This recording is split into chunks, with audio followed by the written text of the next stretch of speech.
Correct medication కావాలంటున్నారు కదా, అసలు ఇది వచ్చింది పిల్లల్లో ఉంది అని ఎట్లా తెలుసుకోగలం, వాటి లక్షణాలు ఏ విధంగా ఉంటాయి? సో మోస్ట్లీ నేను most common cancer acute lymphoblastic leukaemia అని చెప్తున్నాను కాబట్టి దాని గురించే చెప్తాను.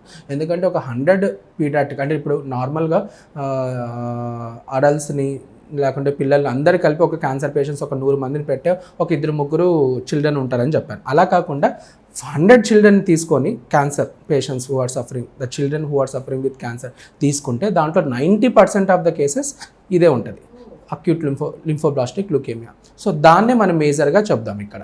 సో ఏంటంటే బ్లడ్ క్యాన్సర్ మోర్ కామన్ కాబట్టి సో వీళ్ళల్లో ఏంటంటే అమ్మా మనకి డైరెక్ట్గా ఏమవుతుందంటే సో ఫీవర్ తరచుగా రావడం అర్థమవుతుందా. సో తర్వాత ఇంకేంటంటే బాడీ అంటే బాగా వీక్గా అయిపోవడం పిల్లలు, సో వెయిట్ లాస్ అయిపోవడం, దాని తర్వాత ప్లేట్లెట్స్ అనేవి తగ్గిపోవడం వల్ల స్పాంటేనియస్గా బ్లీడింగ్ అవ్వడం, అంటే ముక్కులో నుంచి కానీ చిగుర్లలో నుంచి కానీ ఇలా బ్లీడింగ్ అవ్వడం అర్థమవుతుందా. సో ఇలాంటివన్నీ అంటే చిన్న పిల్లల్లో వచ్చేసరికి పెద్దవాళ్ళలాగా అన్నీ మనం చూడలేమన్నమాట.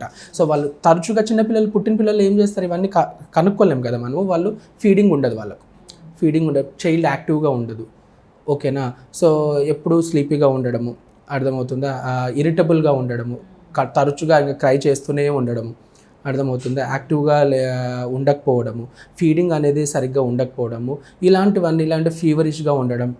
సో ఇలాంటివన్నీ ఉండడం వల్ల మనం ఏమైనా బ్లడ్ టెస్ట్ చేసినప్పుడు డాక్టర్స్ దగ్గరికి వెళ్ళినప్పుడు బ్లడ్ టెస్ట్ చేసినప్పుడు మనకి కౌంట్స్ అనేవి అబ్నార్మల్గా ఉంటాయి అన్నమాట. సో WBC అనేది బాగా ఎక్కువ ఉంటుంది. సో బేసికల్గా అక్యూట్ లింఫోబ్లాస్టిక్ లుకేమియా అంటే మనకి బ్లడ్ సెల్స్ మీకు మోస్ట్లీ ఎలా చెప్పాలంటే మనకి బ్లడ్లో WBCs రెడ్ బ్లడ్ సెల్స్ అనేది 2 రకాల కణాలు, ఇంకోటి ప్లేట్లెట్స్ అనేది 3 రకాల కణాలు ఉంటాయి. సో ఈ లుకేమియా అనేది ఏంటంటే ఈ WBCs ఎక్కువగా మల్టిప్లై అయిపోవడం వల్ల వచ్చే క్యాన్సర్ అనమాట. సో మనకి అది ఒక సింపుల్ బ్లడ్ టెస్ట్ చేస్తేనే ఈ WBCs అనేవి చాలా పెరిగినట్టు తెలుస్తాయి అన్నమాట. At the same time platelets అనేవి బాగా తగ్గిపోయి ఉంటాయి. సో HB అనేది బాగా తగ్గిపోయి ఉంటుంది. HB తగ్గిపోవడం వల్ల మనకి వీక్నెస్ అనేది ఉంటుంది, ఓకే, రక్తహీనత అంటాం కదా. సో అది సో ఎందుకంటే ఒక క్యాన్సర్ సెల్స్ ఒకటి ఎక్కువైపోవడం వల్ల మిగతా 2 తగ్గిపోతాయి అన్నమాట. సో 3 సెల్స్ బ్యాలెన్స్గా ఉండాల్సింది ఒకటి పెరిగిపోవడం వల్ల ఇవి 2 తగ్గిపోతాయి అన్నమాట. సో ఇప్పుడు ఏంటి ప్లేట్లెట్స్ తగ్గిపోవడం వల్ల ఏంటి మీకు అందరికీ తెలిసే ఉంటుంది, డెంగ్యూ, చికెన్ గున్యా, మలేరియాలో ప్లేట్లెట్స్ తగ్గిపోతే బ్లీడ్ అయిపోతూ ఉంటుంది, ఎర్రగా మచ్చలు వస్తాయి, లేకుంటే బ్లీడింగ్ అయిపోవడము, తరచుగా బ్రష్ చేస్తున్నప్పుడు బ్లీడింగ్ అయిపోవడము, ముక్కులో నుంచి బ్లీడింగ్ అవ్వడం, ఇలాంటి న్యాచురల్ ఆరిఫైసెస్ నుంచి బ్లీడింగ్ స్పాంటేనియస్గా ఏం దెబ్బ తగలకోకుండానే బ్లీడింగ్ అయిపోవడం, ఇలాంటివన్నీ చూస్తుంటాం. అవి ప్లేట్లెట్స్ తగ్గిన లక్షణాలు అనమాట.